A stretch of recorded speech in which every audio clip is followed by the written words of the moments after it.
Bonjour à tous, ravi de vous retrouver pour ce JT. Voici les titres que nous allons développer en ce lundi 25 avril 2016.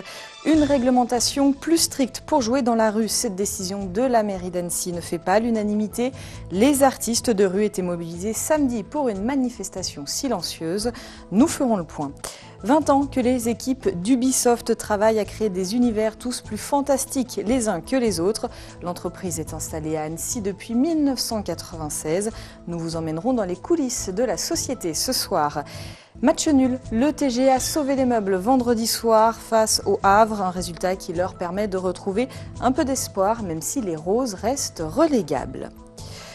Une semaine donc que la colère monte sur les réseaux sociaux. Les artistes de rue se sont rassemblés samedi à Annecy pour une manifestation muette. Ils dénoncent une réglementation mise en place par la mairie et jugée trop stricte. Une pétition a été lancée la semaine dernière. Elle a déjà rassemblé près de 3000 signatures. On fait le point avec Julie Marchand. Ils sont une trentaine d'artistes de rue à s'être rassemblés pour protester contre la réglementation. Plusieurs points sont contestés. La taxe de 20 € par semaine ou encore une demande à remplir une semaine à l'avance pour avoir l'autorisation de jouer dans la rue et ce pour 1 heure maximum. Ce n'est pas tout. Les représentations en matinée sont interdites et des endroits bien définis sont à respecter. On trouve ça contraire à la nature même d'artistes de rue. On ne veut pas être mis de côté, sachant que les artistes de rue vont montrer avant tout que c'est quelque chose qui valorise les rues, les villes, et c'est pas quelque chose on n'est pas des parasites. Le collectif d'artistes de rue reproche au règlement d'être particulièrement restrictif et discriminatoire.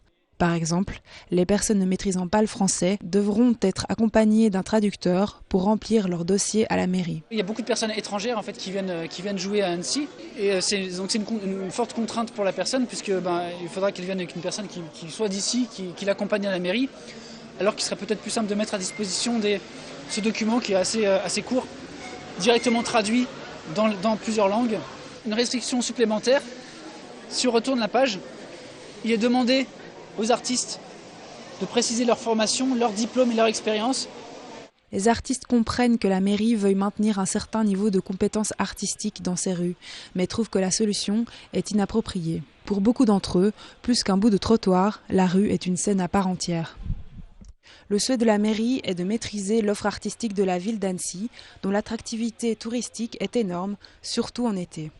Ce qui est offert doit être de qualité, d'une part, et d'autre part, le respect à la tranquillité publique et le volet aussi de prise en compte qu'à Annecy, il y a des habitants. Et ça a beau être une ville touristique, c'est aussi une ville habitée, et donc il faut aussi faire en sorte que ces artistes respectent un minimum de réglementation. Suite aux retombées de la mobilisation et de la pétition, un rendez-vous est annoncé. Le mardi 3 mai, à la mairie, le collectif est attendu pour discuter de la réglementation avec l'espérance de la voir évoluer. Un mot sur une autre mobilisation, celle des cheminots. 4 organisations syndicales ont lancé un appel à la grève à compter de ce lundi 19 h dans le cadre de négociations portant sur l'organisation du travail. Conséquence, demain, la direction prévoit un TGV sur 2 pour l'axe sud-est. Pour les trains régionaux, 25% des dessertes habituelles seront assurées entre Lyon et les villes des Pays de Savoie, à savoir Chambéry, Annecy, Annemasse et entre Lyon et Genève. Ce vendredi s'est déroulée l'inauguration d'un nouvel ESAT à Chambéry. La mission de l'ESAT, je vous le rappelle, est l'intégration sociale et professionnelle des personnes en situation de handicap par le travail. Jusqu'aujourd'hui, ils étaient installés dans des locaux vieillissants sur les hauts de Chambéry. Les travailleurs en situation de handicap profitent depuis début janvier d'un nouvel environnement de travail à quelques mètres de là, et ce pour leur plus grand bonheur. Olivia Boisson les a rencontrés. Sur les hauts de Chambéry, le site Berlioz, ouvert depuis janvier, cet établissement est le fruit d'un plan de rénovation des locaux de l'ESAT pour faire face à la vétusté des bâtiments.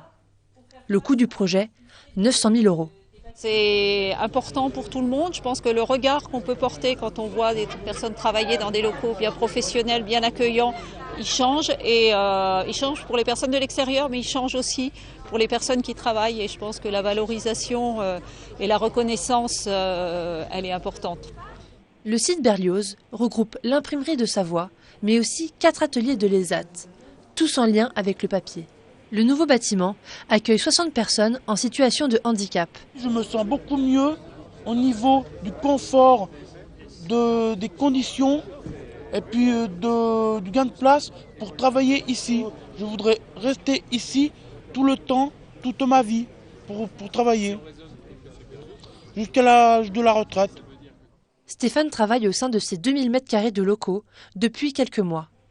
Un déménagement qui a permis de créer de nouvelles activités autour du tri, du recyclage papier, de la destruction de documents confidentiels et de la numérisation. On les a formés, on a beaucoup préparé le travail qu'ils devaient faire, on les a formés et maintenant ils commencent à avoir les premières commandes, les premiers clients et bien sûr ils s'éclatent. Alors après il va falloir qu'ils stabilisent cette activité et qu'ils en profitent complètement. Pour le moment ils sont en phase d'apprentissage, donc c'est l'euphorie du début, après il va y avoir une stabilisation mais je pense qu'ils resteront fiers de leur nouveau métier. La journée porte ouverte de l'établissement aura lieu le jeudi 22 septembre. Vous connaissez sans doute Assassin's Creed ou encore les lapins crétins, mais savez-vous qu'une partie de ces jeux vidéo est conçue à Annecy dans les studios d'Ubisoft. Depuis 20 ans, l'entreprise met à profit son savoir-faire pour les amateurs. Le dernier jeu de la compagnie, The Division, est un véritable succès. Allons voir comment ça se passe dans les coulisses avec Pauline Courceau et Olivia Boisson. Quand vous avez intégré la division, à quoi vous attendiez-vous ? Voici donc le dernier né d'Ubisoft. Un véritable succès pour la compagnie française avec plus de 330 millions de dollars de chiffre d'affaires, 5 jours seulement après sa sortie. Et une partie de cette réussite a été créée dans ses bureaux annéciens. Sur les 150 salariés, 70 ont développé le produit pendant 2 ans. Un travail minutieux afin de rendre le jeu le plus réaliste possible. C'était un exercice assez complexe puisque on a parti d'une supposition, d'une hypothèse où il y a un virus qui finit avec Manhattan. Donc c'est un exercice de découverte, d'essayer des choses, voir si ça marche pas, revenir en arrière, faire 3 pas en avant, faire 5 en arrière. Et pour affiner tout ça, rien de tel que des testeurs. Le but, rendre compte des défauts du jeu et le pousser pour le rendre le meilleur possible. Une étape essentielle pour un jeu en constante évolution, même après sa sortie. En tout, ce sont 6,4 millions de joueurs qui ont participé à la phase test. On les suit très très près pour écouter qu'est-ce qu'ils aiment dans ce jeu, qu'est-ce qu'ils n'aiment pas, qu'est-ce qu'ils aimeraient voir. Et dans la mesure du possible, et quand c'est cohérent avec nos choix aussi, on répond à leurs attentes et c'est quelque chose qui est très apprécié. Donc c'est pour ça qu'on est obligé d'avoir un œil constant sur le jeu, même une fois qu'il est sorti, et qu'on continue à y jouer chez nous, même si on passe la journée déjà dessus. Et c'est ce qui fait aussi la réussite du studio d'Annecy depuis maintenant 20 ans. L'expertise, c'est vraiment tout ce qui est multijoueur online. Donc on est très peu de studios dans le groupe Ubisoft à avoir cette expertise-là. Donc nous, on travaille ça depuis des années. On a commencé avec le multijoueur sur Splinter Cell. Après, on a fait le pas logique d'aller online sur ce qui était le multijoueur sur Assassin, dont on a fait 4 itérations. Et puis maintenant, on a pu apporter notre expertise sur Tom Clancy The Division. Pour le moment, le studio annécien a toujours été la chenille ouvrière de la compagnie. Mais il n'est pas exclu qu'un jour, le petit studio sorte une idée de son chapeau, et plus vite qu'on ne le croit. On ouvre la page des sports avec un léger mieux pour le TG. Ce vendredi soir au Parc des Sports d'Annecy, les Roses ont tenu la dragée haute AD à Vray, venue pour s'imposer.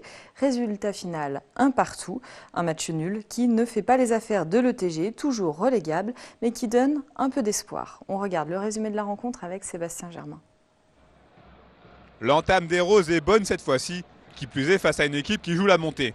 Le jeune Yann Kai profite de sa forme actuelle pour provoquer un pénalty à la 24e minute. Après cette faute de Farnol, le gardien vrai. Cédric Barbosa prend ses responsabilités pour ouvrir le score.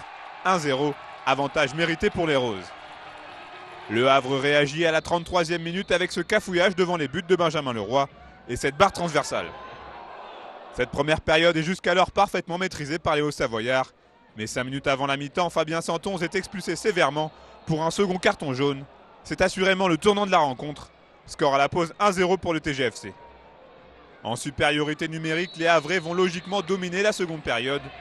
À l'heure de jeu, Benjamin Leroy s'envole sur cette tête de Chebaké.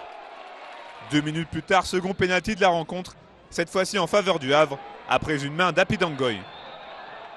Mais une nouvelle fois, c'est la barre transversale qui sauve Evian Tonon-Gaillard sur cette frappe de Mousset. Scénario identique à la 67e minute.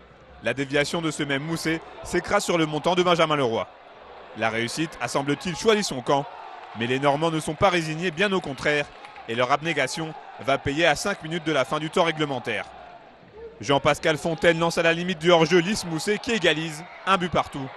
Ce sera le score final. L'analyse elle est un peu en deux parties, quoi. Une première mi-temps comme on les aime, avec beaucoup de jeux vers l'avant, une maîtrise au milieu de terrain. On avait vraiment pris le dessus sur cette équipe. Et puis une deuxième mi-temps très bonne dans le courage. Mais bon, avec de la lucidité, il tape 3 fois la barre, il rate un penalty. Moi j'ai la certitude qu'avec ce jeu-là, mais qu'on a déjà pratiqué, et cet état d'esprit, c'est certain qu'on va s'en sortir. Au classement, les Roses restent 18e et premier relégable, mais l'espoir subsiste. Ce vendredi à Brest, il ne faudra pas rester en rade. C'est la fin de cette édition. Merci de votre fidélité à l'information sur 8 Mont-Blanc. Particulièrement aujourd'hui, un grand merci à toute l'équipe technique pour ce nouveau plateau. Damien Rémy, Loïc Caron, François Pirot et Thierry Paulme. Thierry Paulme que vous retrouvez pour la météo. Mais avant, on se quitte avec quelques images du défi folie. C'était à Laclusaz dimanche. Une 28e édition en temps menacé, mais qui a pu être maintenue grâce à la mobilisation des habitants et de quelques entreprises. Chaque année, depuis près de 30 ans, ce sont 150 sportifs qui s'élancent pour la traversée du lac des Confins. Je vous laisse découvrir ces images. On se retrouve demain pour une nouvelle édition. Passez une très belle soirée.